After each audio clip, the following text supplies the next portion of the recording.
Hi, and welcome to Mindful, Beautiful, and Thriving, a podcast series by Tharaka Foundation focused on youth mental health. Before we begin today's episode, I just wanted to let you all know that all content that is found in our podcast is created for informational purposes only.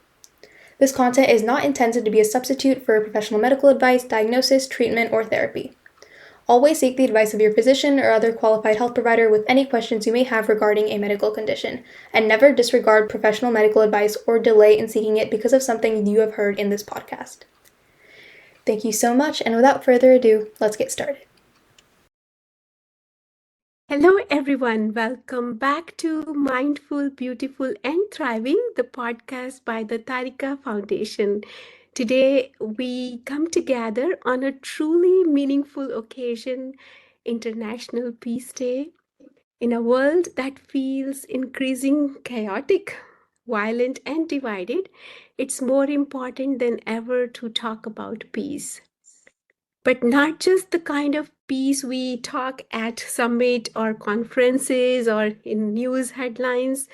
Today, we are talking about peace that begins in our own homes, in our own hearts, in our own relationships. To guide us in this conversation, I'm joined by someone who embodies this message beautifully. She is a mother of two girls and the creator of the Beyond Sound YouTube channel, which is helping thousands discover peace and healing from within. Please join me in welcoming Sister Rini to the show. Sister Rini, it's such a joy to have you with us today. I would request you to introduce yourself for our audience. Thank you so much, Punam. Thank you for such a warm welcome. And as far as introduction for the self is concerned, one would say, personally, I don't really think much of myself as anything or anyone, but definitely I would like to say that I love to share the understanding with anyone who's interested in how to really discover their true nature. So I would love to share that as it unfolds. Thank you so much. Thank you, Sister Rini. So let's start with this simple but powerful question. Why do we think we need a day like International Peace Day? What does it represent to you? I feel that it's a very important reminder, and it really commemorates the fact that peace and happiness is our true nature, and it is the birthright of all the beings.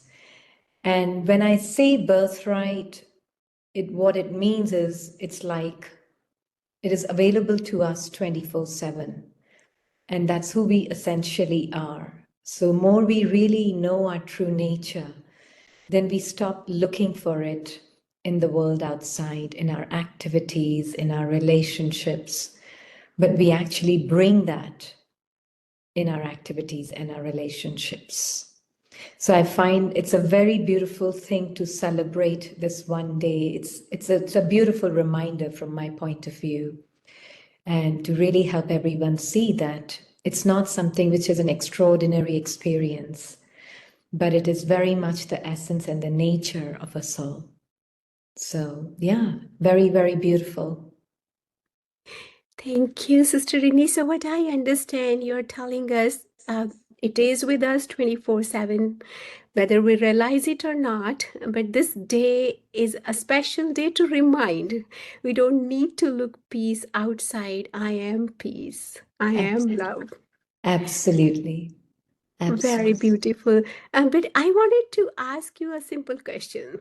What does peace actually mean? We keep saying, I want peace, I am peace, but how do you define peace?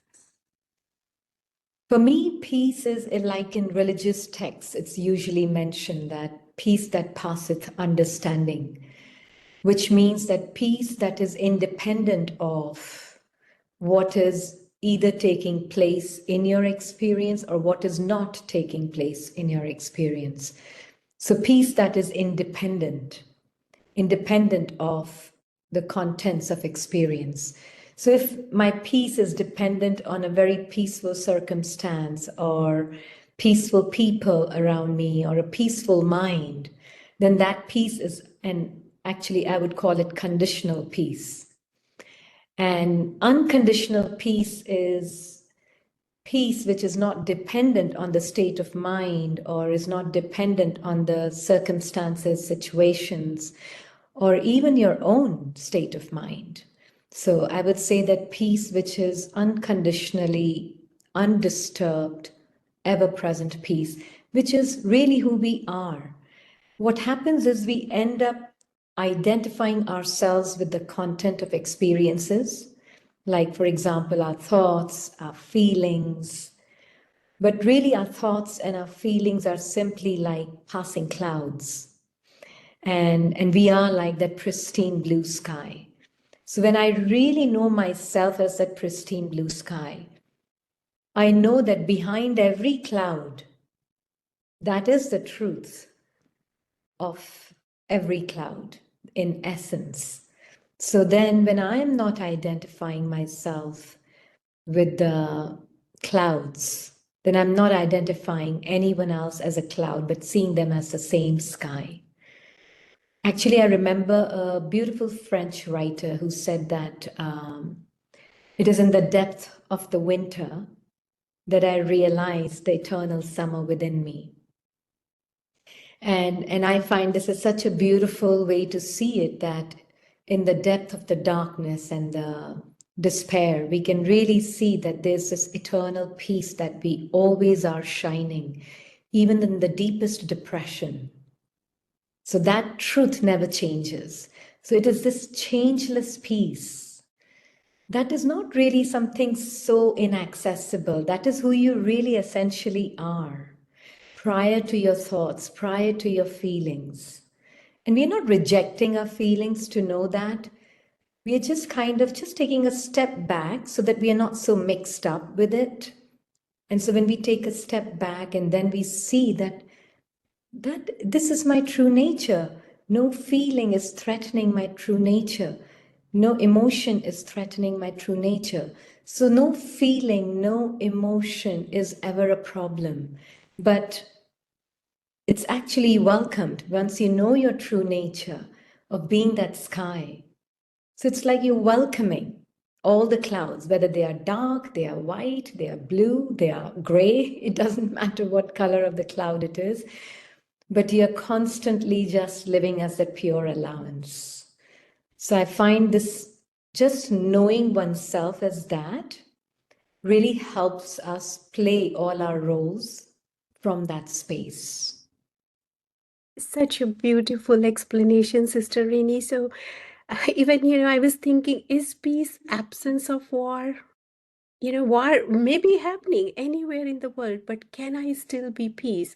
So, listening to you, it seems peace is my natural state of being. It is there, whether, I'm getting carried away with those clouds or not. But the truth is that pristine blue sky is always there. I can always come back to my state of being peaceful being. It doesn't matter whether clouds are dark, wars are happening around the world, but I can still be there in that original state where I am peace and stillness is there. Nothing can disturb my that peace of mind. Thank you so much for giving that good analogy. So I wanted to ask you, but we do hear so much in the news, even in our neighborhood. There is tension, division. So, are we forgetting our own self? So, why so much peacelessness is in the world today? Very understandably, I mean, because when we are saying that is our true nature and it is ever present, and then we feel that why is it absent? Why don't we feel that?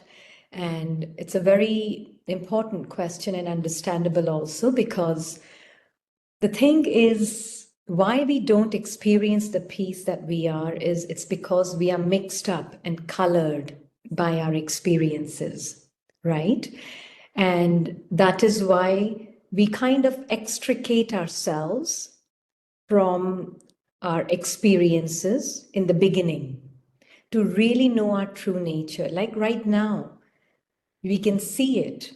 Let's experiment it together. So let's take a moment and just notice and become aware of the contents of experience around you in your room, wherever you may be sitting. And just take note of all the things around you, maybe chairs, maybe paintings, maybe flowers, tables, whatever furniture of the room may be there. Take a moment and become aware.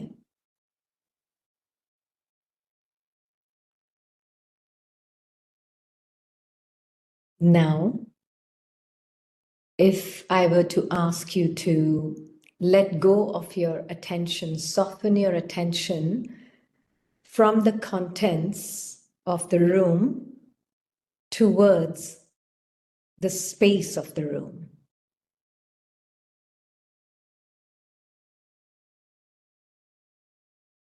Now, you were aware of the space of the room even before I mentioned it. Were you aware of it? Yes, sister. Yeah. You may not have noticed it as much, but you were aware of the space of the room. And may not be exclusively aware of the space of the room, because attention was more caught up or entangled in being aware of the contents of the room, right? Absolutely. When you mentioned, are you aware of the space? Then I said, yeah.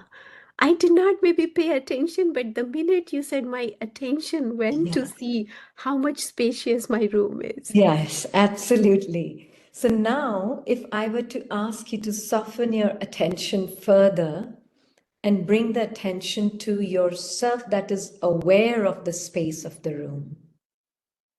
It's not the body or it's not the mind. Even body and mind is being experienced, right?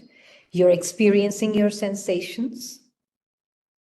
You are experiencing your thoughts. They are contents, more subtle contents of your experience. May not be as gross as the objects of the room, but more subtle contents of your experience, right? So if you are aware of your subtle contents, you know there is someone who's aware of even the thoughts and the sensations. Can you feel that? That you can see your thoughts and that you can feel your sensations? Yes. Yeah.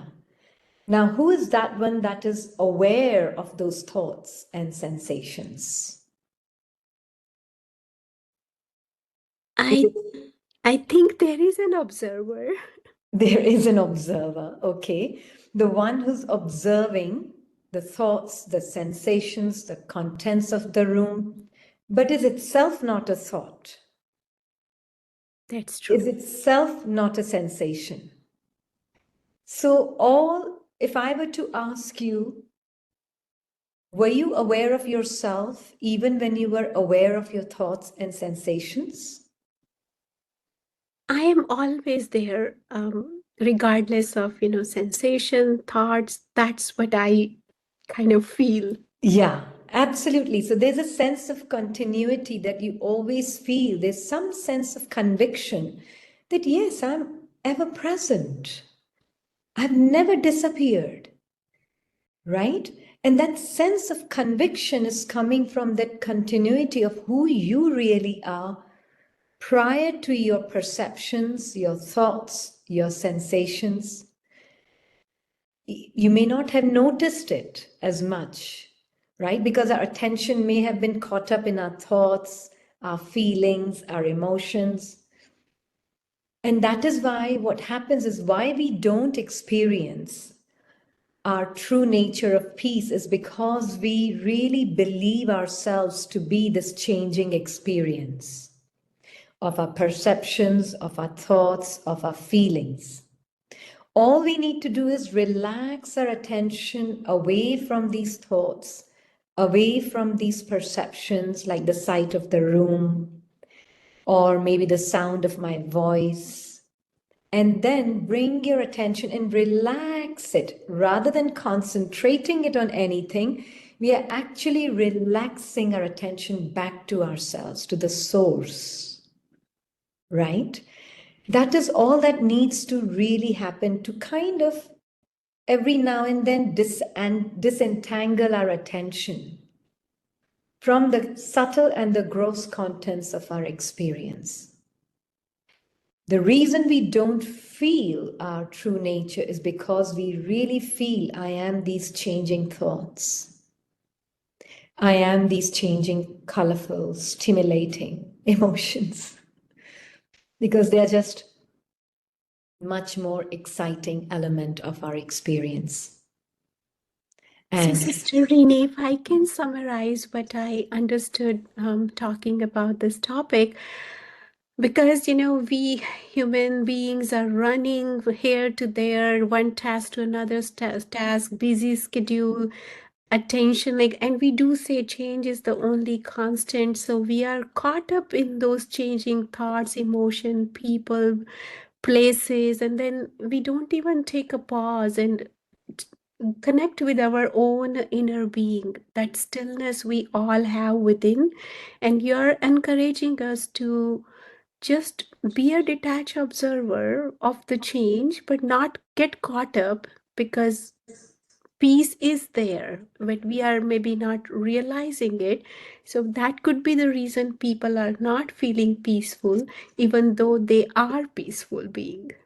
Did I yes, summarize it correct? yeah, absolutely. And one thing, if I may add, is to really, and these analogies are a beautiful way to truly kind of get in touch with the peace of our true nature, because that which we are is prior to words. So analogies kind of are a great way to point at something which is beyond words.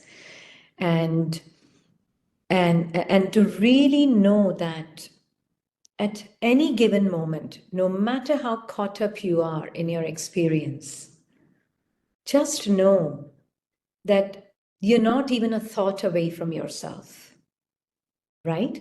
You are the container within which even the disturbance, the chaos of the mind is appearing and disappearing, right? You are not the chaos of the mind. You're the one that is aware of the chaos of the mind.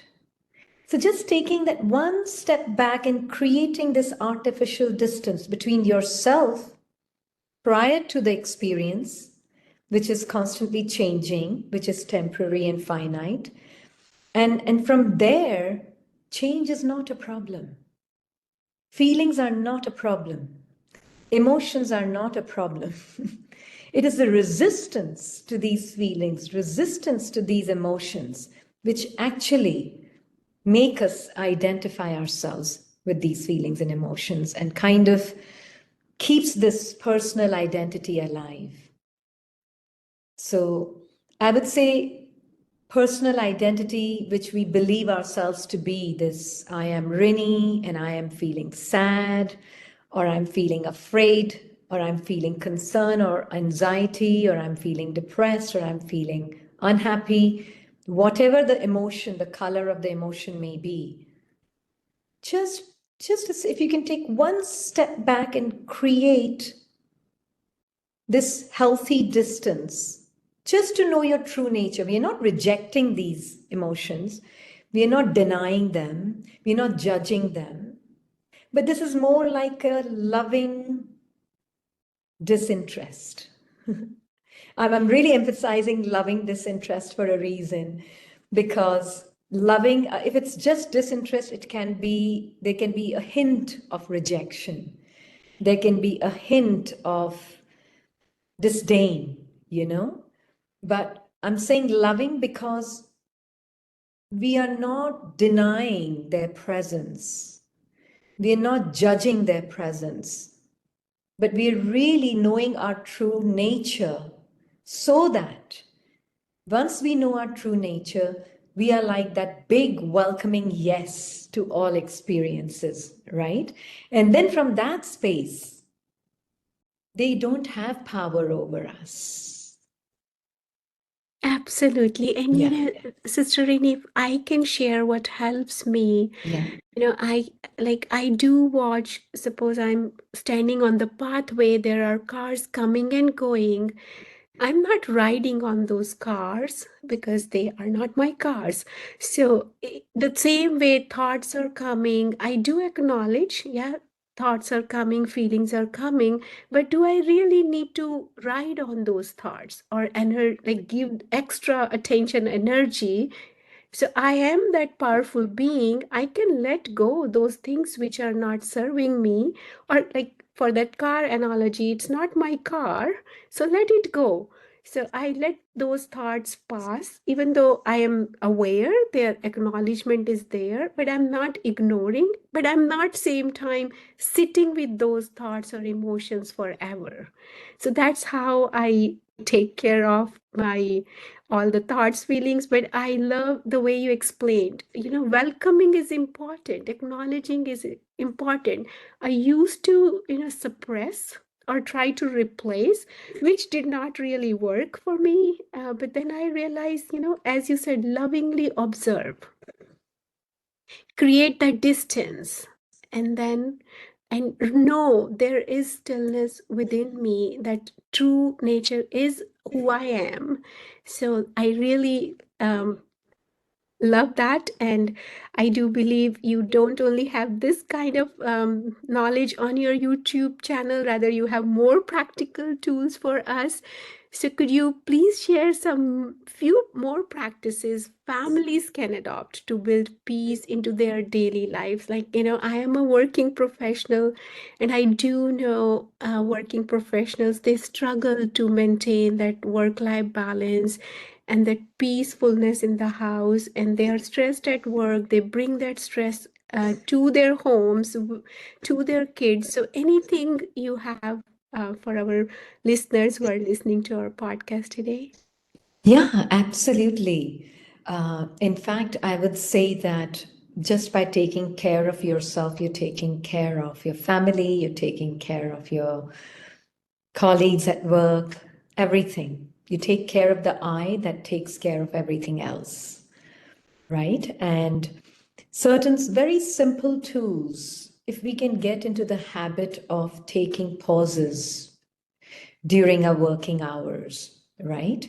And the question that usually comes is, what is it that you're doing in that pause? Yeah. And it's like you're going to sleep while staying awake, right? And we all have that experience. It's not anything new. It's probably the most simple, most natural experience. Every night we go to sleep and we look forward to going to sleep.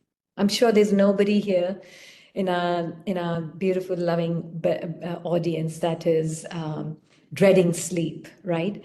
And what is really happening in sleep is it's like you're letting go of your thoughts, you're letting go of your name, you're letting go of your titles, you're letting go of your labels, you're letting go of your roles, you're letting go of your feelings, you're letting go of the world, literally, right? And then in deep sleep, there is just pure awareness by itself, not aware of anything else other than itself, right? And this is what we are doing throughout the day, taking off the glasses of our thoughts and taking off the glasses of our perceptions throughout the day. Keep in that pause, okay, whatever happened, happened last minute. Let's say maybe you had a not such a very pleasant meeting, and then you come out of the meeting and you just take the glasses off your thoughts maybe going on and on and on, like the clouds floating through the sky, or things can be happening like I love the example of the space also. There can be many things that can be happening in the space of the room, but the space of the room doesn't get disturbed, right? People could be fighting in the space of the room, or there could be a peaceful activity going on in the space of the room. The space of the room is untouched. So in that pause, I would say even before going into a meeting, after coming out of the meeting, and during the meeting, when you're on the listening side, because we're not always talking. One one main concern that I have realized after talking to many people is I have to hear what they are saying. Because if I don't hear if I'm not listening to what they are saying, then how will I answer their question? Right? And that kind of keeps us completely engaged fully, extrovertedly in our listening activity. We are not really listening. We are listening through the filters. We are thinking our own thoughts and wondering what answer would I give. We are not really listening. So to really listen, we need to really be a little bit out of the limitations of our own human mind. And just to be aware of the thoughts and know that which you need to hear will be heard by you. This kind of conviction will come when you can little bit transcend the human mind, because then we really we are open. I wouldn't say we tap into, but we become more open to this, I would say, universal impersonal intelligence. Yeah. And then when we are open to it, then we are informed by that truth. And then that which you need to hear in a meeting, it will be heard. And if you're living your life throughout the day like that, then there is no division between work and home life balance. There's no such thing as that. It is a seamless flow, right? So I'm sure you do go for a restroom break, or you do go for a glass of water or coffee or lunch. Whenever in the beginning you can find time, pause, relax your attention. Who am I?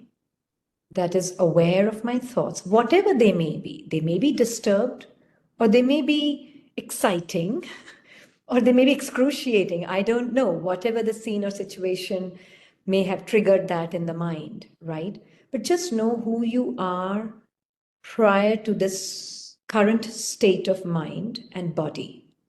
Just that simple relaxation of your attention back to the silent presence prior to thoughts and sensations and perceptions. It takes probably 2 seconds, 10 seconds maybe. and the moment the mind touches that silence, its seeking and its resistance comes to an end. And now the mind in the next scene is not going to be informed by the past memory, but now the mind is inspired by this universal impersonal intelligence. So when you go into the next scene, the mind can either be informed by the memory, which is the past experiences, or the mind can be inspired by greater intelligence, which can transcend the limitations of this human mind. And this I have found even in relationships, at work. I mean, in relationships, just playing the role of a mother. I can play the role of a mother as with the past memory, from the past memory, which is informing this role. My daughter did this. This is how they are. This is what she said. This is exactly how I need to respond. So I'm literally responding in a very mechanical way, right? Memory is running the mind, right? Rather than something which is the essence of the mind. And the essence of the mind is that pure intelligence, right?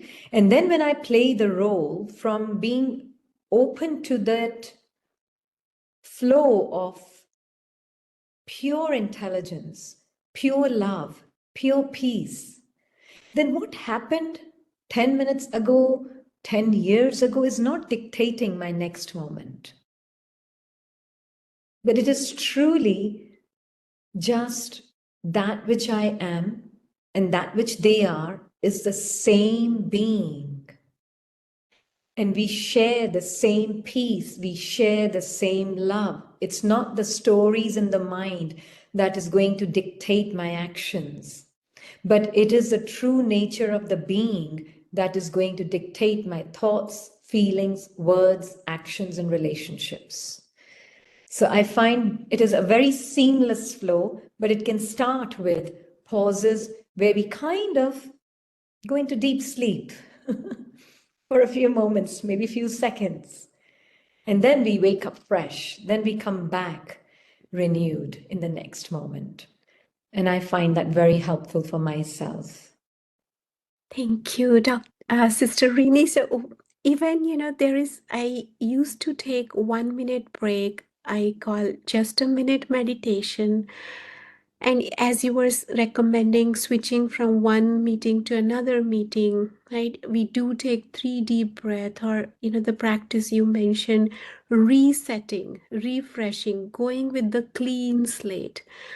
Let past be past, because if we carry those emotion experiences from the past meeting to the next meeting, I am not going to be fully present, because I'm still thinking about my previous meeting. So it's very important for us to take that power of pause and connect with our own inner being, check our own inner landscape, as you were mentioning to us. Just go beyond those thought feelings, because that ever present peace and stillness is there. And the funny part, we all have that job to listen to others. Active listening, we are taught at work, but all the time we don't listen to understand, but we listen to respond.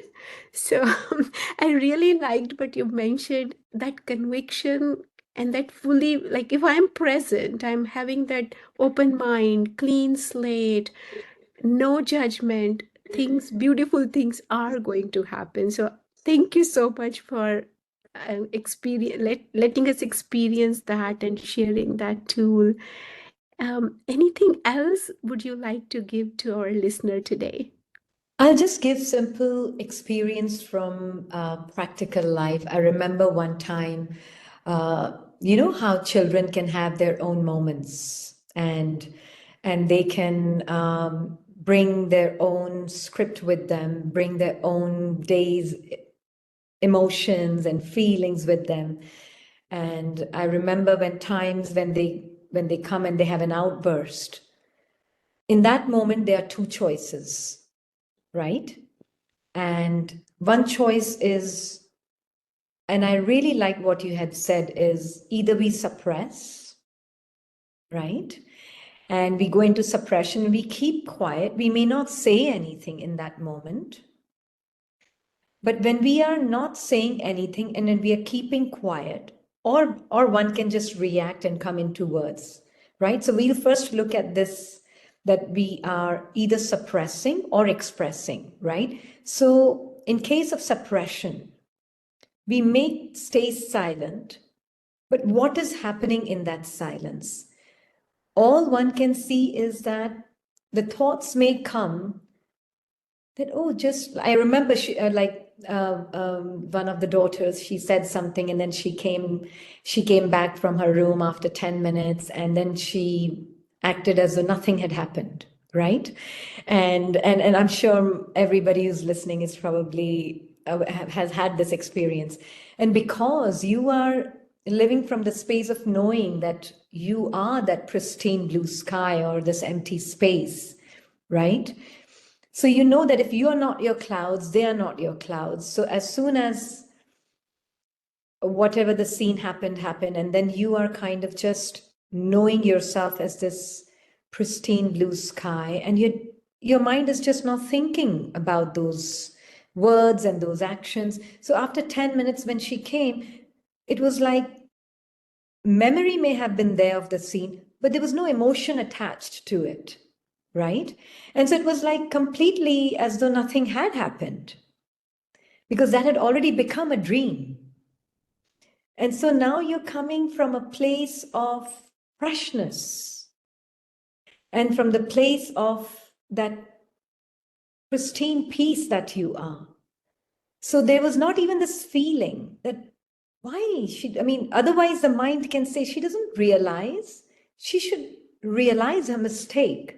And so you could give a silent treatment, or you could kind of maybe express it in words that you should be, kind of maybe lecture her and tell her that this is not the way to speak to your parents. And you think maybe disciplining them will work, right? But actually, what I have found in my experience is be the being that you are. Understand every moment that is passing by is becoming a dream. It only exists because you choose to give it life, because memory is also appearing right now in this moment in front of me. So I have a choice to live based on stale memory, or I have a choice to live as that which I am. And I have found as a result, not because you want that to have any kind of impact on them, but the natural consequence of it is it does have an impact on them, because we are interconnected. If I'm holding on to things, they will also hold on to their identity as that. And then we will interact with each other as memory to memory, mind to mind, rather than being to being. In fact, there is no being to being, there is just being, right? So then when I'm interacting from being one sky rather than being two clouds. Does that make sense? Yes, sister, it's very deep. If I can, summarize it in my own words. So, Yeah, sure. yeah. So what I understood, the past is past. We say let it be past, but we tend to hold on to those memories. And then, our family members, they also kind of absorb that energy. So I need to be in the moment and let past be really past, because as you're saying, there is the concept of oneness. If I am disturbed, most likely my surroundings will be disturbed. But if I am in my original state of peace, that natural state, the being, I am spreading that within my surrounding, my relationship, my family, even kids. If I am peace, they are absorbing peace. So it's my responsibility to be in my original state, not hold on to past memories. Did I summarize it? Absolutely. And it will go beyond just this one family, right? Because then it is more like the world family. And because we are one, so it's there's no space and time between two minds, right? It's just being one. So we are really, by serving ourselves, by taking care of ourselves, not just as a person, but as the being that we are. That is our, as you said very beautifully, that is our primary and only responsibility, actually. And from that space, whatever words, whatever thoughts, whatever actions we will think, feel, act, relate, exactly how it will and it should be. So I really feel that just taking care of yourself is probably the most important thing. And that's how we all can celebrate International Peace Day. Absolutely. Thank you so much for sharing your wisdom, your journey, your heart. You have reminded us that peace is not just a concept, it's a commitment, and it starts how we show up, how we take care of ourselves, how we are staying in our own natural state.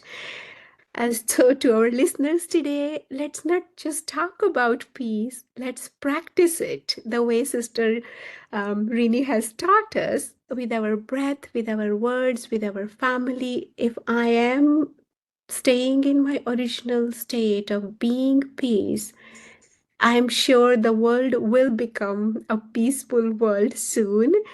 Don't forget to check out our Sister Rini's YouTube channel, Beyond Sound, a sanctuary of sound and stillness. Until next time, stay mindful, beautiful, and keep thriving. Sister Rini, thank you so much for joining us today and sharing your word of wisdom. We really appreciate it. Thank you very much, Sister Punam. And I really appreciate your candid questions. Thank you very much. You are listening to Mindful, Beautiful, and Thriving, a podcast series by Tharaka Foundation. As part of our youth series, we will be releasing new episodes every month, so make sure to continue to check those out. We hope you enjoyed this podcast, and we thank you so much for listening.